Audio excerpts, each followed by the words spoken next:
গুলে, সোনা এবং দিলারা তিনজন মেয়ে একসাথে তুর্কির একটা বাড়িতে রুম ভাড়া নিয়ে থাকতে শুরু করে, যেখানে প্রতিনিয়ত তাদের সাথে ঘটতে থাকে ভয়ানক সব ভুতুড়ে ঘটনা।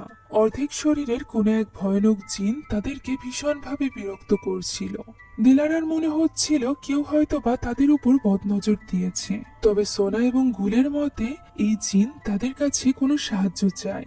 জিন আবার কি সাহায্য চাইতে পারে? আসলে এই জিনের উদ্দেশ্যটাই বা কি? কি আছে এই তিন মেয়ের অতীতে যা এই জিনের সাথে তাদেরকে বেঁধে দিয়েছে? জানতে হলে দেখতে হবে আজকের এই তার্কিশ হরর গল্প, যার নাম উজহারফিলার নাজার। উজহারফিলার হলো তার্কিশ হরর জনরার একটা নামকরা হরর মুভি সিরিজ, যার সম্প্রতি 3 নম্বর গল্প রিলিজ পেয়েছে, অর্থাৎ নাজার। তো চলুন আর দেরি না করে সরাসরি চলে যাওয়া যাক আজকের এই হরর গল্পে। গল্পের শুরুতে আমরা তুর্কির এক ভয়ানক অন্ধকার কালো রাতের দৃশ্য দেখতে পাই, যেখানে একটা ফাঁকা স্থানে গাছের সাথে বেশ কিছু কালো জাদুর জিনিসপত্র ঝোলানো ছিল। সেই সাথে জ্বলছিল একটা বনফায়ার। তখনই সেখানে আমরা একজন মহিলাকে দেখতে পাই, যার নাম ছিল জেলিহা। জেলিহা এখানে কালো জাদু করছিল। সে মূলত একজন কবিরাজ ছিল, যে এর আগেও জিনের সাহায্যে অনেক দম্পতিকে সন্তান লাভে সাহায্য করেছে। আর এখন সে রিচুয়াল করছিল নিজের ছেলের জন্য। সে জানতে পেরেছিল তার ছেলের সন্তান হওয়ার ক্ষমতা নেই, তাই সে এখানে ওই জিনের সাথে ডিল করে, যাতে করে জিন তার ঘরে এক পুত্র সন্তানকে দেয়, যার বদলে সে এখানে একটা ছাগলের বলি দেয় এবং তার একটা বিশেষ অঙ্গ কেটে এনে নিজের পুত্রবধূকে খাইয়ে দেয়।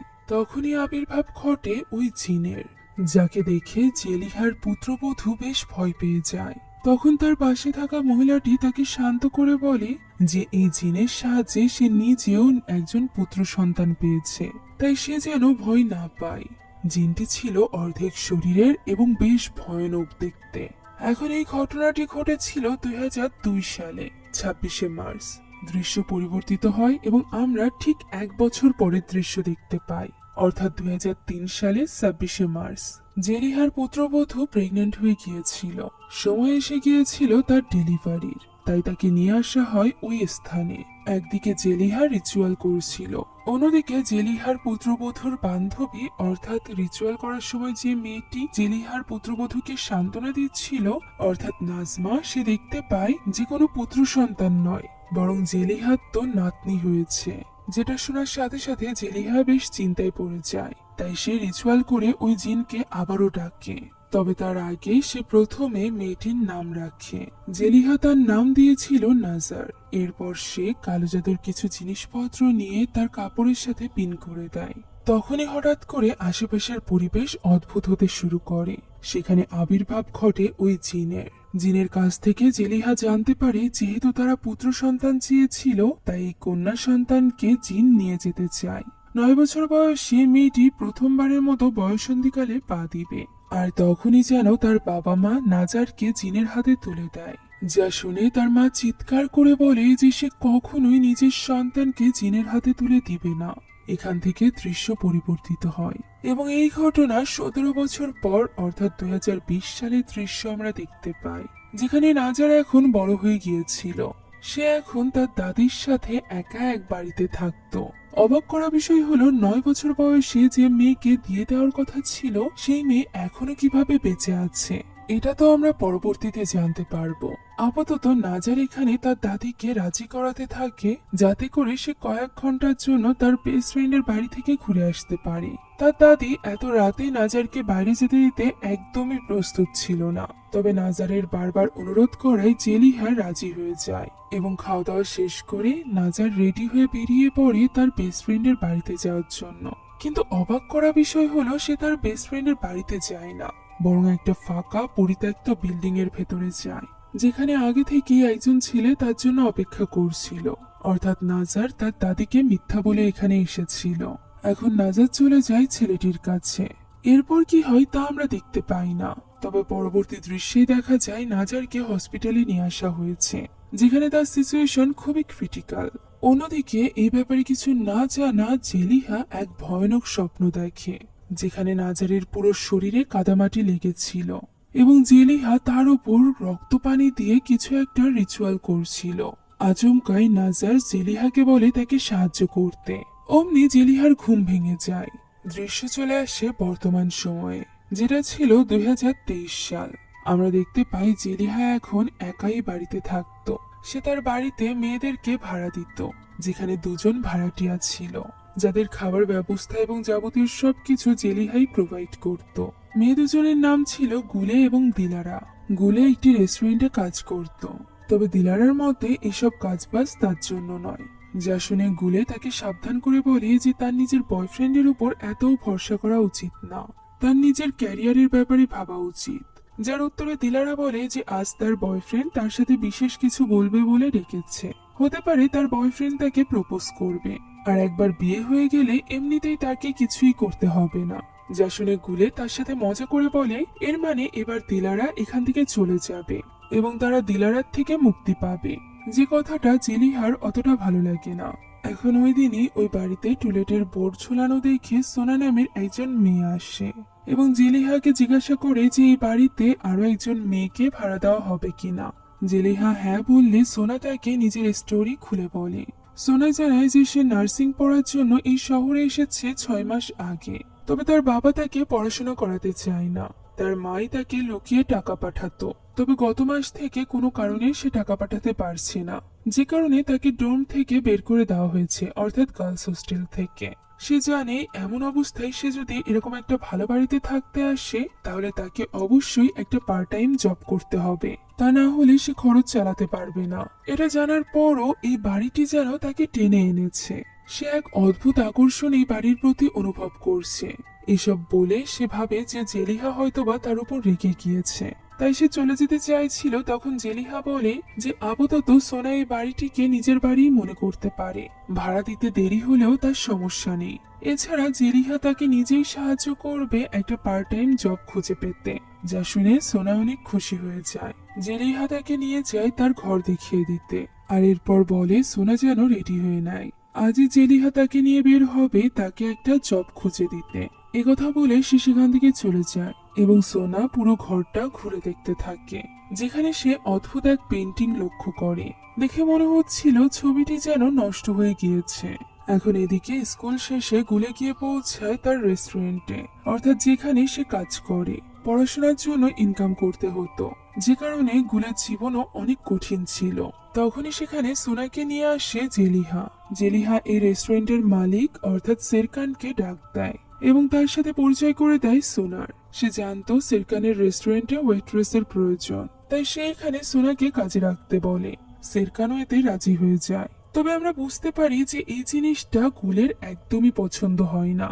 তাই তো জেলিহা যখন আহমাদের সাথে কথা বলতে বাইরে যায় তখন গুলে সোনাকে জানায় যে গত 1 মাস ধরে যেই ওই রুমটা ভাড়া নিতে আসুক না কেন কাউকেই পছন্দ হচ্ছিল না জেলিহার। তাহলে সোনা কিভাবে তাকে রাজি করিয়ে ফেললো? সোনা এই ব্যাপারে কোনো কিছু বলতে পারে না। তাই তো সেরকান তাকে নিয়ে যায় কাজ দেখাতে, যে ব্যাপারটা নিয়ে গুলের চোখে মুখে হিংসা স্পষ্টভাবে দেখা যাচ্ছিল। এর মানে গুলে সেরকানকে পছন্দ করত। এদিকে সোনাকে রেস্টুরেন্টে রেখে জেলিহা বাড়িতে চলে আসে এবং বাড়িতে এসে সে প্রথমে রেজিস্ট্রেশনের খাতায় সোনার নাম অ্যাড করে, আর এরপর জানালায় ঝুলিয়ে রাখা টুলেটের ওই বোর্ডটি সরিয়ে ফেলে। এদিকে ওই দিন থেকে গুলের সাথে বেশ অদ্ভুত কিছু ঘটতে শুরু করে। সে যখন রেস্টুরেন্টের রান্নাঘরে কাজ করছিল তখন তার কাছে আসে সেরকান, যে কিনা তাকে একটা চকলেট দেয়। চকলেট পেয়ে গুলে খুশি হয়ে সেটা খেতে গেলে তার মুখে লেগে যায়, যেটা মুছতে এগিয়ে যায় সেরকান। সাথে সাথে সে পরিণত হয় ভয়ানক কোনো প্রেতাত্মায়, যে কিনা সজোরে থাপ্পড় মারে গুলেকে এবং বলে সেরকানের থেকে দূরে থাকতে। এই ঘটনায় গুলে ভীষণ ভয় পেয়ে গিয়েছিল। তখনই সেখানে চলে আসে সেরকান। সে কোনো মতে গুলেকে শান্ত করে, তবে গুলে এখানে সেরকানকে কিছুই জানায় না। সে দেখতে পায় সেরকানের হাতে ওই একই চকলেট রয়েছে। সে একটু অবাক হয়, আর এই পুরো ঘটনা বাইরে থেকে আহমাদ দেখছিল। দৃশ্য চলে যায় দিলারার কাছে, যে কিনা তার বয়ফ্রেন্ডের সাথে দেখা করতে গিয়েছিল। এখানে তার বয়ফ্রেন্ড জেনে গিয়েছিল যে দিলারা খুব গরিব ঘরের একটা মেয়ে, যে ব্যাপারটা দিলারা এতদিন ধরে তার কাছে লুকিয়েছিল। এর উপর আবার সে খোঁজ নিয়ে জানতে পেরেছে যে দিলারা হাই স্কুল থেকেই গোল্ড ডিগারে পরিণত হয়েছিল, যে ব্যাপারটা তার শহরের সকলেই জানে। আর এই কারণেই দিলারার বয়ফ্রেন্ড এখানে তার সাথে ব্রেকআপ করে সেখান থেকে চলে যায়। ফলে দিলারা অনেকটা আপসেট হয়ে পড়ে এবং তার শ্বাসকষ্ট শুরু হয়ে যায়। মূলত দিলারার ফুসফুসে কোনো একটা প্রবলেম ছিল। এখন ওই দিন রাতের দৃশ্য আমরা দেখতে পাই, যেখানে সোনা নামাজ শেষ করে যখন জায়নামাজ ড্রয়ারের ভেতরে রাখতে চায়, তখন আচমকাই ড্রয়ারের ভেতর থেকে এক ভয়ানক হাত তার হাত ধরে বসে। সে কোনো মতে হাতটা ছাড়ায়। তখনই তার রুমে থাকা ওই পেন্টিংটি পরিণত হয় নাজারের ফটোতে, যার উপরের কাজ ভেঙে গিয়েছিল, যেটা দেখতে গিয়ে সোনার হাত কেটে যায়। ফলে অনেকটা রক্ত লেগে যায় ওই ছবির উপর। সোনা সেটা মোছার চেষ্টা করলে দেখা যায় ছবিটি ফ্যাকাশে হয়ে আসছে। তখনই সোনা দেখতে পায় তার সামনে বসে আছে নাজারের আত্মা।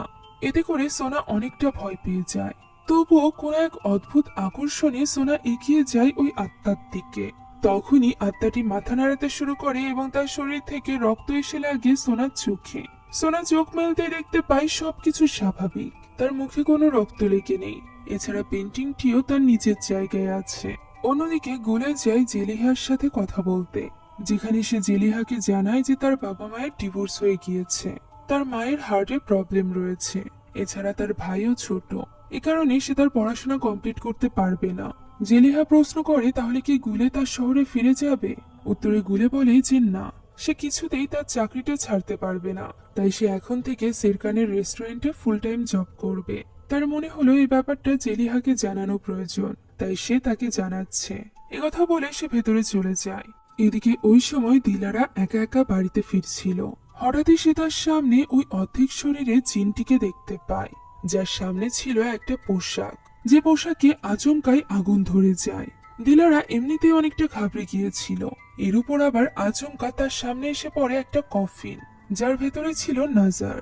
তবে পর মুহূর্তেই দেখা যায় যে কফিনের ভেতরে রয়েছে দিলারা, যার গলা চেপে মেরে ফেলার চেষ্টা করছে নাজার এবং বলছে যে তার পরিণতিও ঠিক নাজারের মতো করেই হবে।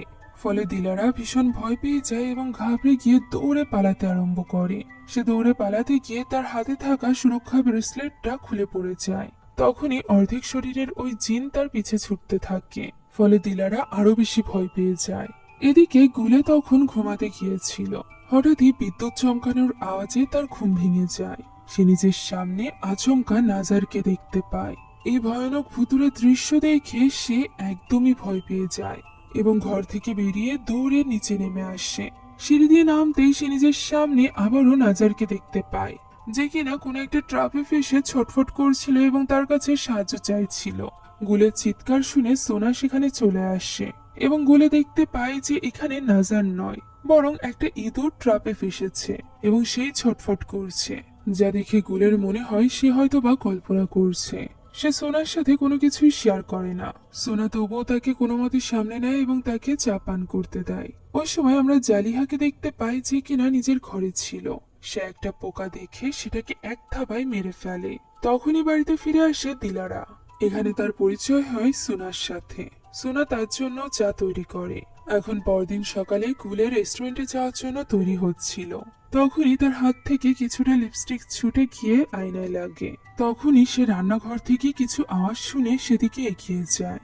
এটা প্রেসার কুকারের আওয়াজ দেখতে পেয়ে সে যেন হাঁপ ছেড়ে বাঁচে। আর এরপর সে যখন খাওয়ার জন্য একটা অ্যাপেল নিতে যায়, তখনই আচমকা ডিপ ফ্রিজের দরজা তার কপালে এসে লাগে, যার ভেতরে রাখা ছিল ভয়ানক সব জিনিসপত্র। এরা দেখে গুলে আরো বেশি ভয় পেয়ে যায়। তখনই সে সোনার ঘর থেকে কিছু আওয়াজ ভেসে আসতে শুনতে পায়, যেটা ফলো করে সে সোনার ঘরে যেতেই দেখতে পায় সোনা তো ঘুমিয়ে আছে। হঠাৎই সে দেখতে পায় দেওয়ালের কাছে দাঁড়িয়ে আছে নাজারের আত্মা। সেই সাথে অন্য পাশে বসে আছে দিলারার এক ভয়ঙ্কর প্রতিমূর্তি।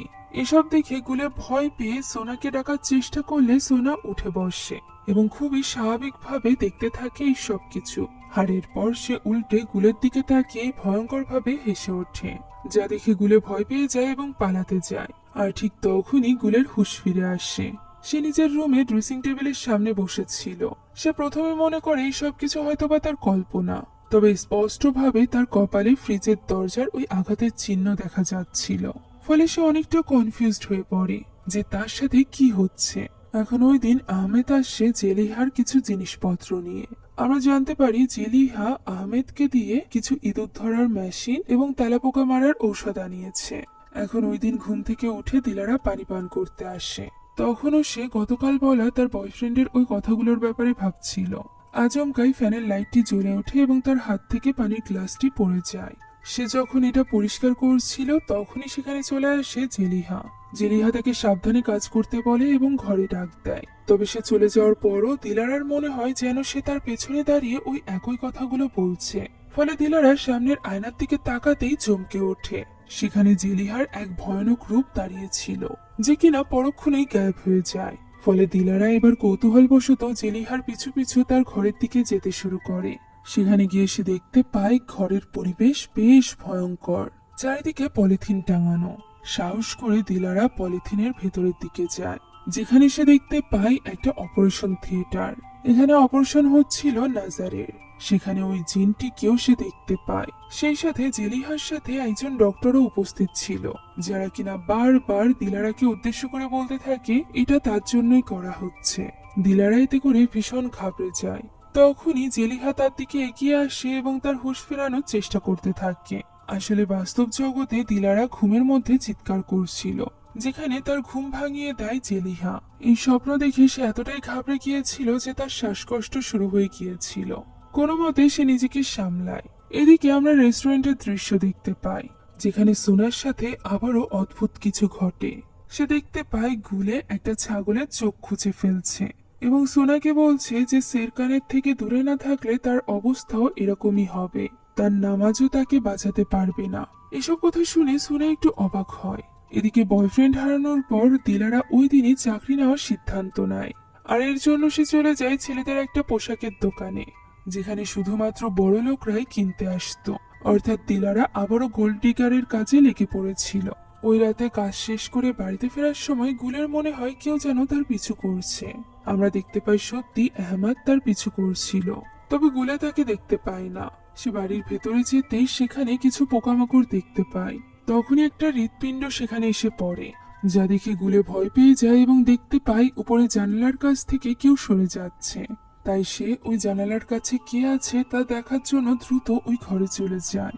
ওই জানালার কাছ থেকে সে বাইরে দেখতে পায় যে ওই পোকামাকড় তো রাস্তার উপর পড়ে নেই। তখনই কেউ একজন তার মাথা জানালার সাথে আটকে রাখে। তার হাত থেকে কোনো মতে মুক্তি পেয়ে গুলে দেখতে পায় তার সামনে পড়ে আছে নাজার। তখনই সোনার ডাকে তার হুঁশ ফেরে। সে তখনও বাড়ির বাইরেই ছিল এবং ওই পোকামাকড়গুলো দেখছিল। সে দেখতে পায় সেখানে কোনো পোকামাকড় নেই, বরং একটা ছোট্ট পোকা আছে, যেটা সে পা দিয়ে পিষে মেরে ফেলে এবং ভেতরে চলে যায়।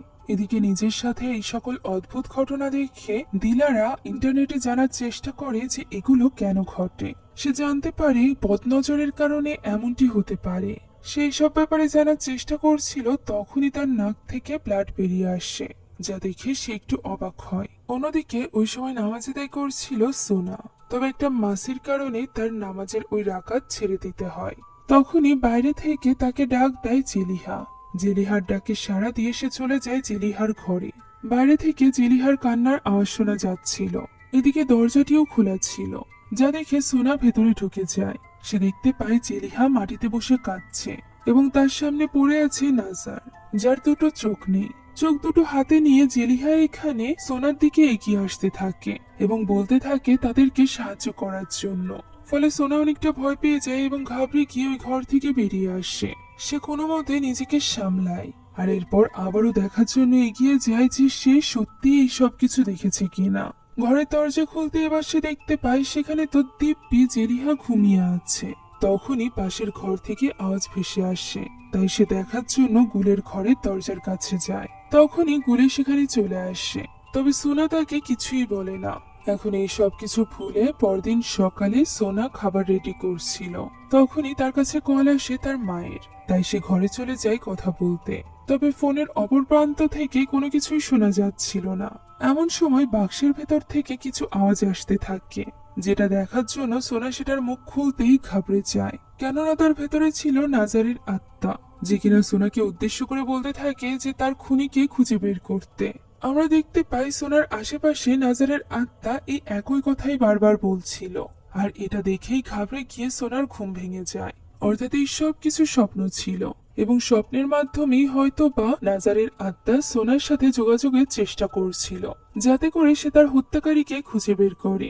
সে ওই বাক্সের কাছে যায় এবং বাক্সের ভেতরে বদনজরের ব্রেসলেট সেই সাথে নিউজ পেপারের একটা কাটা অংশ দেখতে পায়, যেটাতে নাজারের হত্যার ব্যাপারে লেখা ছিল। তাই তো ওই কাগজের টুকরো নিয়ে সে চলে যায় জেলিহার কাছে এবং তাকে সরাসরি গিয়ে জিজ্ঞাসা করে যে এই মেয়েটি কে, যে কিনা তার প্রতিনিয়ত স্বপ্নে আসছে এবং তার কাছে সাহায্য চাইছে। এ কথা শুনে জেলিহা কান্নায় ভেঙে পড়ে। ফলে তার কাছ থেকে কোনো কিছু জানতে পারে না সোনা। সে কোনো মতে তাকে শান্ত করে চলে আসে রেস্টুরেন্টে এবং সেখানে এসে সে সেরকানের কাছে এ ব্যাপারে জানতে চায়। সেখানে গুলেও ছিল। সেরকান জানায় যে এটা হলো নাজার, জেলিহার গ্র্যান্ডডটার। 3 বছর আগে তার লাশ পাওয়া গিয়েছিল পরিত্যক্ত একটা বিল্ডিং এ। তাকে কেউ নির্যাতন করে মেরে ফেলেছিল। ফলে সোনার মনে হতে থাকে যে হতে পারে নাজারের আত্মা তার জন্য দোয়া করতে বলছে, যাতে করে সে শান্তি পায়। তাই তো সে সেদিনই চলে যায় গুরুস্থানে, নাজারের কবরের কাছে। তবে সে দূর থেকে কাউকে একটা নাজারের কবরের কাছে দেখতে পায়, যে কিনা সোনাকে দেখে তার অর্ধেক শরীর নিয়ে তখনই সেখান থেকে চলে যায়, ঠিক ওই জিনটার মতো করে। যাক, এখন সোনা যায় নাজারের কবরের কাছে এবং তার কবরের উপর সে একটা ছুরি পোতা অবস্থায় দেখতে পায়।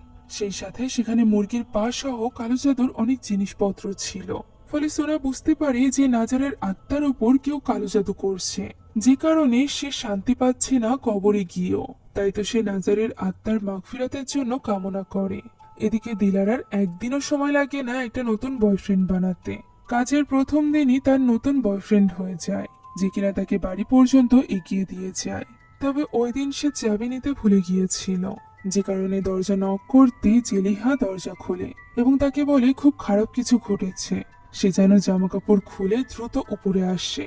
দিলারা তার কথা মতো উপরে গিয়ে দেখতে পায় সেখানে নামাজ পড়ছে সোনা, যে কিনা ভয়ঙ্কর ভাবে দিলারার দিকে ঘুরে তাকায়, যার পেছনে ছিল ওই জিন। এই ভয়ানক দৃশ্য দেখে দিলারা অনেকটা ভয় পেয়ে যায়। তখনই অন্যদিকে সে সোনা, গুলে এবং জেলিহাকে দেখতে পায়, যারা কিনা সামনে নাজারের লাশ নিয়ে কাঁদছিল। তারা এগিয়ে আসে দিলারার কাছে এবং তাকে উপরে ঝুলতে থাকা নাজারের লাশ দেখিয়ে বলে যে তার জন্যই এই সব কিছু। সে এবার খুশি তো। এই সব কিছুতে দিলারা এতটাই ভয় পেয়ে গিয়েছিল যে তার খিঁচুনি উঠে যায়, আর এইভাবেই ছটফট করতে করতে সে সেখানেই অজ্ঞান হয়ে পড়ে। জ্ঞান ফেরার পরও সে অনেকটা ছটফট করছিল। তখনই সেখানে চলে আসে সোনা এবং তাকে সাহায্য করে স্বাভাবিক হতে। অন্যদিকে রেস্টুরেন্টে দেরি হয়ে যাওয়ায় গুলেককে বাড়িতে এগিয়ে দেয় সেরকান, যাদেরকে পিছ থেকে ফলো করছিল আহমেদ। আহমেদ প্রথম থেকেই গুলেকে প্রতিদিন ফলো করত। যাক, এখন গুলে বাড়িতে ফেরে এবং জেলিহাকে খুব অদ্ভুতভাবে সোফার উপর বসে থাকতে দেখতে পায়, যে কিনা তার কথার কোনো উত্তর দিচ্ছিল না। এমন সময় পাশের ঘর থেকে আওয়াজ আসে। মনোযোগ সরতে জেলিহা সেখান থেকে গায়েব হয়ে যায়, যে ব্যাপারটা নিয়ে গুলে বেশ অবাক হয়। তাই তো সে চলে যায় জেলিহার ঘরে তাকে চেক করার জন্য। সেখানে সে দেখতে পায় বেডের উপর জেলিহা খুবই অদ্ভুতভাবে বসে আছে। তাকে শুইয়ে দিয়ে সে নিজের ঘরে চলে আসে। রাত গভীর হলে হঠাৎই এক বিকট স্বপ্নে গুলের ঘুম ভেঙে যায়। মনে হচ্ছিল বাইরে থেকে জেলিহা চিৎকার করছে। তাই তো গুলে ছুটে চলে যায় বাইরে, যেখানে একটা গাছের গোড়ায় ছিল অসংখ্য হিউম্যান অর্গান। চিৎকার শুনে মনে হয় জেলিহা যেন এর ভেতরেই আটকা পড়েছে। তাই সে হাত ঢুকিয়ে দেয় জেলিহাকে বাঁচানোর জন্য, আর সেখান থেকে বেরিয়ে নিয়ে আসে একটা হৃদয়, যেটা কিনা তখনও চলছিল। তখনই সেখান থেকে বেরিয়ে আসে নাজার। তার পেছনে ছিল একজন লোক, যে কিনা গুলের সামনে স্বীকার করে নেয় যে সেই এই কাজটি করেছে। অমনি গুলের ঘুম ভেঙে যায়। সে ওই লোকটির চেহারা দেখতে পায় না। এদিকে ওই সময় সোনা নামাজের জন্য তৈরি হচ্ছিল। তখনই তার কাছে আসে দিলারা। বদনজরের ব্যাপারে জানার পর থেকে দিলারা অনেকটা ঘাবড়ে গিয়েছিল। তাই সে সোনাকে বলে যে তার মনে হয় তার উপর কেউ বদনজর দিয়েছে। তাই সে যেন এই ব্যাপারটা এড়াতে তাকে সাহায্য করে। সোনা তাকে সাহায্য করতে রাজি হয়ে যায় এবং তাকে গোসল করে নিজেকে পবিত্র করতে বলে। দিলারা তাই চলে যায় গোসল করতে। গোসলের সময় আমরা দেখতে পাই তার মুখ থেকেও রক্ত বের হচ্ছিল। এখন গোসল শেষে অজু করে দিলারা সোনার কাছে আসে। সোনা তাকে বলে সে তার জ্ঞানের পরিধি অনুযায়ী তাকে সাহায্য করবে। সে প্রথমে দিলারাকে বোঝায় যে কেন আমাদের মহান আল্লাহ তাআলার অনুগত্য স্বীকার করা উচিত, কেন তার ইবাদত করা উচিত। সবসময় এই যে হার্টবিট চলছে, আমরা যে ফুসফুস কাজে লাগিয়ে নিঃশ্বাস নিতে পারছি এবং চোখে সবকিছু দেখতে পারছি, এই সবকিছু আসলে মহান আল্লাহ তাআলার দান। তাই শুধুমাত্র বিপদে পড়লেই নয়, বরং এই সকল নিয়ামতের জন্য মহান আল্লাহ তাআলার অনুগত্য স্বীকার করা উচিত। সোনা দিলারাকে এত সুন্দরভাবে বোঝায় যে তার চোখে পানি চলে আসে। সোনা এরপর একটা সূরার বই নেয়, সেই সাথে একটা হিজাব। সে জানায় এই বইতে অনুবাদ সহকারে সব সূরা লেখা আছে। আপাতত দিলারা যেন এই অনুবাদগুলো পড়ে এবং মহান আল্লাহ তাআলার রহমত এবং নিয়ামতের ব্যাপারে জানতে পারে। দিলারা এমনটাই করছিল। এদিকে সোনা নামাজ পড়ছিল তার পাশে বসে। এমন সময় হঠাৎই দিলারার নাক থেকে রক্ত বের হতে শুরু হয় এবং কাশতে কাশতে সে সেখানেই অজ্ঞান হয়ে পড়ে। সূরার বইটিও সাথে সাথে বন্ধ হয়ে যায়। এই দৃশ্য দেখে সোনা যেন বুক কেঁপে ওঠে। সে পরদিনই দিলারাকে নিয়ে হসপিটালে যায়, যেখানে দিলারা চেক আপ করানো হয়। আর রিপোর্ট আসার পর জানা যায় দিলারার লাং ক্যান্সার হয়েছে, যেটা আবার একেবারে 4th স্টেজ। অর্থাৎ এখন আর কোনো চিকিৎসা সম্ভব নয়, যে কোনো সময় যে কোনো কিছু হতে পারে। ডক্টর এখানে তাকে এই ব্যাপারে জানানোর জন্য ফুসফুস বিশেষজ্ঞ জেনাব নামের একজন ডক্টরকে ডাকে। এখানে দিলারার চোখ মুখের ভাব দেখে বোঝাই যাচ্ছিল যেন সে জেনাবের ব্যাপারে কোনো কিছু জানে। তবে তারা দুজনের সাথে কোনো রকম কথা বলে না। দিলারা নিজের এই মরণ ব্যাধির কথা শুনে অনেকটা ভেঙে পড়েছিল, তবে সেই ব্যাপারটা সোনাকে বুঝতে দেয় না। সোনা তার সাথে থাকতে চায়, তবে দিলারা বলে সে একাই থাকতে পারবে। সোনা তবুও বলে যে যদি দিলারার প্রয়োজন হয় তাহলে সাথে সাথে সে যেন সোনাকে কল করে। দিলারা মেনে নিয়ে ঘরে চলে যায় এবং তড়িঘড়ি করে কাউকে একটা কল দেয়। অন্যদিকে আমরা গুলেকে দেখতে পাই যে কিনা ওই দিন কাজে আসতে বেশ দেরি করে ফেলে। তবে সেরকান তাকে কিছুই বলে না, বরং সে তো বলে তাকে জনাব বলে সম্বোধন না করতে। সে চাইলে তাকে নাম ধরেই ডাকতে পারে, তাদের মধ্যে কোনো রকম ফর্মালিটির সম্পর্ক নেই। ওই সময়ও আহমদ আড়াল থেকে তাদের উপর নজর রেখেছিল। এখন ওই রাতে আহমদের কাজ শেষ হলে তাকে চলে যেতে বলে সেরকান। তখনও পর্যন্ত গোলের কাজ শেষ হয়নি। আহমদ তাই বের হতে চাইছিল না, তবু কাজ শেষ হয়ে যাওয়ার কারণে তাকে বের হয়ে যেতে হয়। সে বেরিয়ে যেতেই সেরকান রেস্টুরেন্টে ক্লোজ সাইন ঝুলিয়ে দেয়। এদিকে দিলারা সমুদ্রের পাড়ে বসেছিল, যেখানে সে সোনাকে ডাকে এবং নিজের দুঃখের ব্যাপারে বলে। ফলে সোনাও তার জন্য বেশ কষ্ট পায়। কিছুক্ষণ সেখানে কাটানোর পর তারা বাড়িতে ফিরে যাবে বলে ঠিক করে। তখন সোনা জানায় যে রেস্টুরেন্টে তার বই থেকে গিয়েছে, যেটা তার নিতে হবে। ফুল টাইম কাজ করা শুরু করার পর থেকে গুলে অনেক রাতে ফেরে, তাই তার জন্য অপেক্ষা করলে চলবে না। যাওয়ার পথে সে রেস্টুরেন্ট থেকে এই পেপারটা নিয়ে নিবে। অন্যদিকে ওই সময় আমরা গুলে এবং সেরকানকে দেখতে পাই, যেখানে ফাইনালি প্রায় 1 বছরের পরিচয়ের পর সেরকান নিজের মনের কথা গুলেকে বলে। গুলেও এখানে বেশ খুশি হয়ে গিয়েছিল, কেননা সেও তো সেরকানকে পছন্দ করত। তবে তার এটা ভালো লাগে না যে সেরকান এখনই তার সাথে ক্লোজ হতে চায়, যে কারণে সে তাকে আটকাতে গিয়ে একটা থাপ্পড় মেরে বসে। ফলে সেরকান পুরোপুরি যেন উন্মাদ হয়ে যায়। সে তাকে জোর করতে শুরু করে এবং মেরে ফেলার হুমকি দিতে থাকে। গুলে চিৎকার করছিল দেখে সে তার মুখও বন্ধ করে নেয়। তখনই সেখানে আসে সোনা এবং দিলারা। সোনা বাইরে ক্লোজ সাইন দেখে গুলেকে কল করে।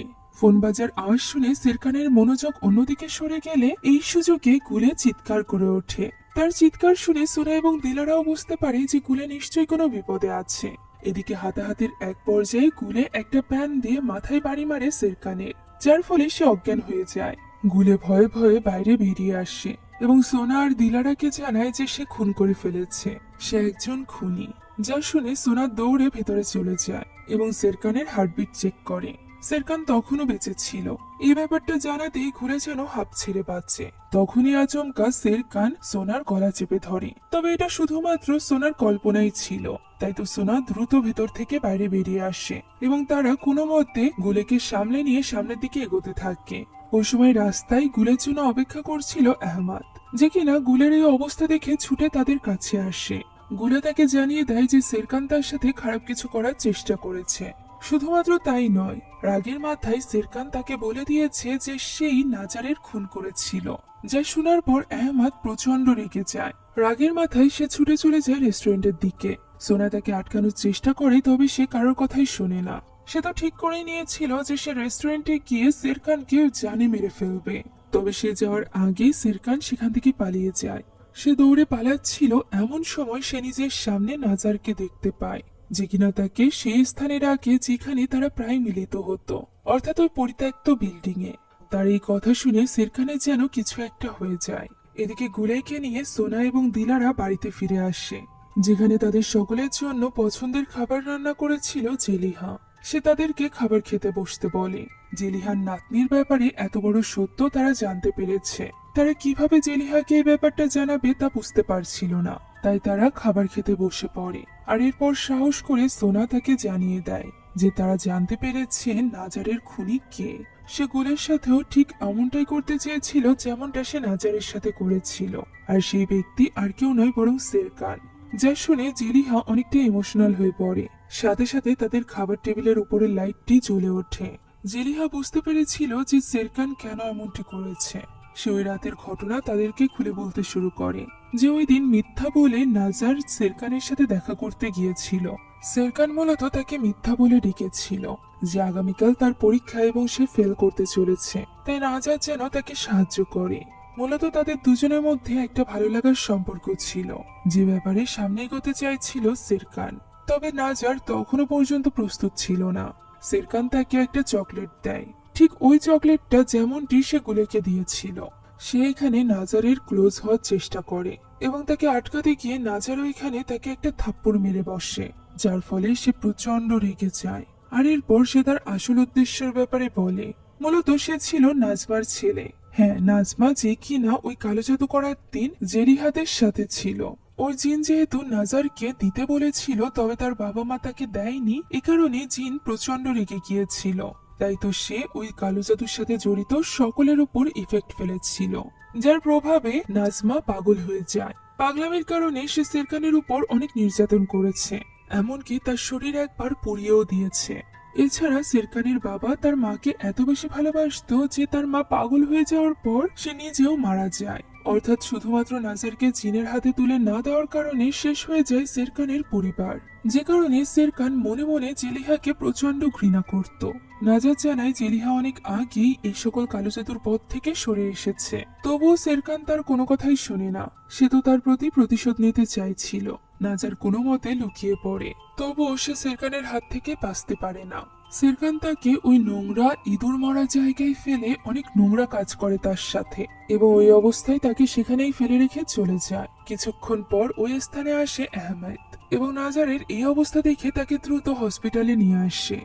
জেলিহা ওই দিনই আহমদকে প্রথমবারের মতো দেখেছিল।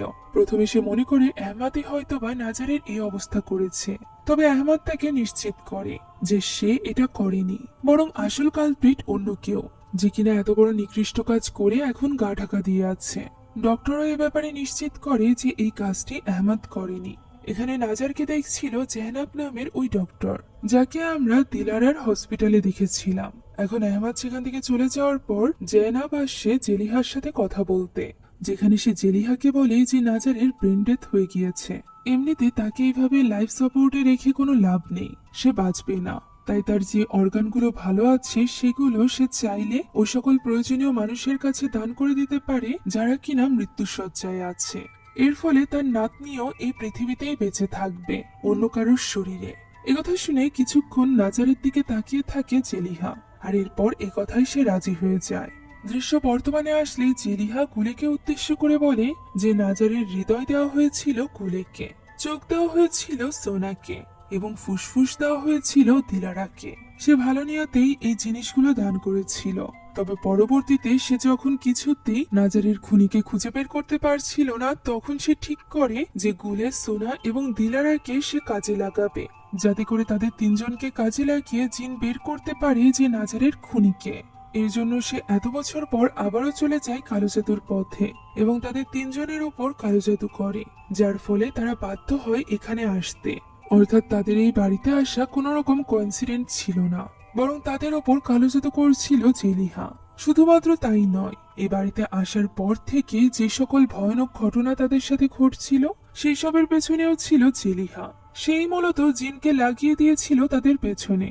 তাদের রুমেই সে স্পেল করে অনেক কিছু ঝুলিয়ে রেখেছিল, যাতে করে ওই জিন তাদেরকে বিরক্ত করতে থাকে এবং কোনো না কোনো ভাবে তারা তিনজন মিলে নাজারের খুনিকে খুঁজে বের করতে পারে। সে মূলত গুলের ওপর এমন স্পেল করেছিল যাতে করে গুলের ভেতরে থাকা নাজারের হৃদয়ের কারণে ওই খুনি নিজে থেকেই গুলের কাছে চলে আসে। একবার খুনিকে বের করার পর তাদের তিনজনের আর কোনো কাজ নেই, তারা নিজেদের স্বাভাবিক জীবনে ফিরে যেতে পারত যদি আজকের দিনের বেলার ওই ঘটনাটি না ঘটতো। তারা অবাক হয়ে যায়। আমরা দেখতে পাই যখন দিলারা জানতে পেরেছিল যে তার ফুসফুসে ক্যান্সার ধরা পড়েছে, তখন সে বাড়িতে আসে। সোনা চলে যাওয়ার পর সে আশেপাশে দেখে যে বাড়িতে আর কেউ আছে কিনা, আর এরপর ঘরের ভেতরে গিয়ে সে ইমোশনাল হয়ে কল করে জেনাবকে, অর্থাৎ ওই ডক্টরকে। তখনই বাড়িতে ফিরে এসেছিল জেলিহা, যে কারণে সে তাদের মধ্যে হওয়া সকল কথা শুনে ফেলে। মূলত ওই ঘটনার পর নাজার মরেছিল না, সে তখনও জীবিত ছিল। তার কোনো ব্রেন ডেথ হয়নি, বরং জেহনাবি তাকে মিথ্যা বলেছিল যাতে করে সে নাজারের ফুসফুস দিতে পারে দিলারাকে। দিলারার অবস্থা বেশ ক্রিটিক্যাল ছিল। জেহনাব এই কাজ কোনো টাকার লোভে করছিল না, বরং দিলারার তৎকালীন বয়ফ্রেন্ড ছিল জেহনাবের ভাই। তাই তো সে দিলারার সাথে ডিল করেছিল যে সে যদি তাকে দ্রুত কোনো ফুসফুসের ব্যবস্থা করতে পারে এবং সেই ট্রান্সপ্লান্টের সকল খরচ সে দেয়, তাহলে দিলারা তার ভাইয়ের পিছু ছেড়ে দিবে। দিলারা এ ব্যাপারে রাজি হয়ে যায়। সে এটাও জানতো যে নাজার তখনও বেঁচে আছে, অর্থাৎ জেহনাব একজন জীবিত মেয়েকে মৃত ঘোষণা করতে চলেছে শুধুমাত্র তার স্বার্থে। দিলারা এই ব্যাপারটা জানার পরও রাজি হয়ে যায়। তাই তো বর্তমানে সে জেহনাবের ওপর চিৎকার চেঁচামেচি করতে থাকে, কেননা সে তাকে একটা ইনফেক্টেড ফুসফুস দিয়েছিল, যার ফলে এখন তার ক্যান্সার হয়ে গিয়েছে। সে আর বাঁচবে না। তার মনে হচ্ছিল জেহনাব এটা ইচ্ছা করে করেছে প্রতিশোধ নেওয়ার জন্য। তার এই সকল কথাবার্তা বাইরে থেকে শুনে ফেলে জেলিহা, ফলে এই মেয়েগুলোর প্রতি তার যতটুকু মায়া কাজ করত তা দূর হয়ে যায়। কেননা তার নাতিকে বাঁচানোর সুযোগ তার কাছে ছিল, যেটা দিলারা এবং জেনাব তার কাছ থেকে ছিনিয়ে নিয়েছে। অর্থাৎ তারা দুজন সিরকানের থেকে কোনো অংশে কম না। তাই তো এটা জানার সাথে সাথে জেলিহা জেনাবের উপর কালো জাদু করে, ফলে জেনাব অসুস্থ হয়ে পড়ে।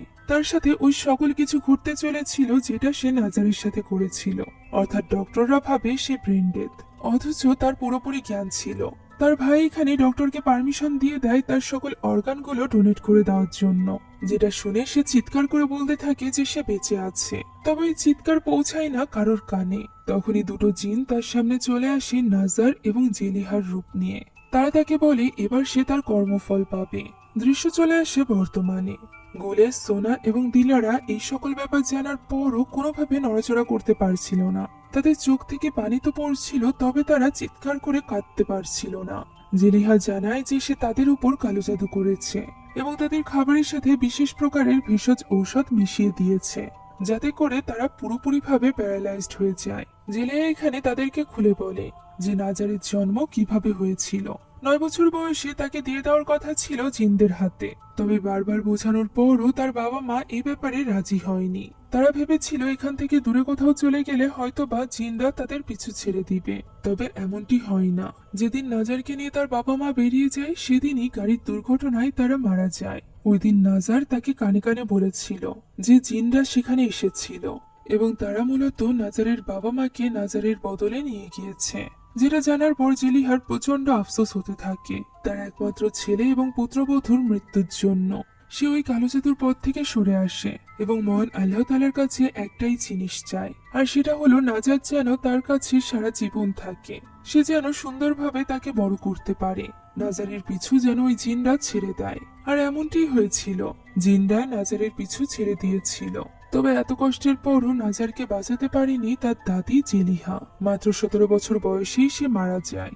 এখন তার হত্যাকারীদের শাস্তি দেওয়ার জন্য সে যে কোনো কিছু করতে প্রস্তুত। একথা বলতে না বলতেই দিলারার কাশি হতে শুরু করে।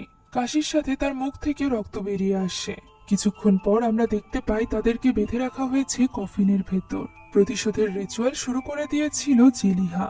জেলিহা এখানে নিজের জীবনের বদলে ওই জিনের সাথে ডিল করে, যাতে করে জিন ওই সকল অপরাধীকে খুন করে ফেলে যারা কিনা নাজারের মৃত্যুর জন্য দায়ী। যার প্রথম শিকার হয় সেরকান। সেরকান তখন ওই জিনের বসে চলে এসেছিল ওই পরিত্যক্ত বিল্ডিং এ। যখনই তার হুঁশ ফেরে তখনই নাজারকে নিজের সামনে দেখে সে ভয়ে পালাতে শুরু করে। পালাতে পালাতে সে একটা বাথটাবের ভেতরে নিজেকে আবিষ্কার করে। তখনই সেখানে চলে আসে জিন তার মায়ের রূপ নিয়ে, যে কিনা ফুটন্ত গরম পানি তার মাথার উপর ঢেলে তাকে সেখানেই জ্বালিয়ে মেরে ফেলে। এরপর জেলিহা দ্বিতীয় অপরাধের জন্য কালো জাদু করে, অর্থাৎ জেনাবের জন্য। জেনাব তখনও বেঁচে ছিল। তার সামনেই তার অর্গানগুলো তার শরীর থেকে বের করে নিয়ে আসা হয়। সে চিৎকার করছিল, তবে ডক্টররা এমন কিছু দেখতে বা শুনতে পারছিল না। সে নিজের সামনে ওই দুই জিনকেও দেখতে পায়, যারা কিনা খুব ভয়ঙ্কর ভাবে তার ভেতর থেকে হৃৎপিণ্ড বেরিয়ে নিয়ে আসে। ফলে সেও সেখানে মারা যায়। এরপর পালা ছিল দিলারার। আশেপাশে সবকিছু কাঁপতে আরম্ভ করে এবং জিনটি হাওয়ায় উঠে যায়। দিলারারও এখানে কাশি হতে শুরু করে। কাশির সাথে তার মুখ থেকে বের হচ্ছিল রক্ত।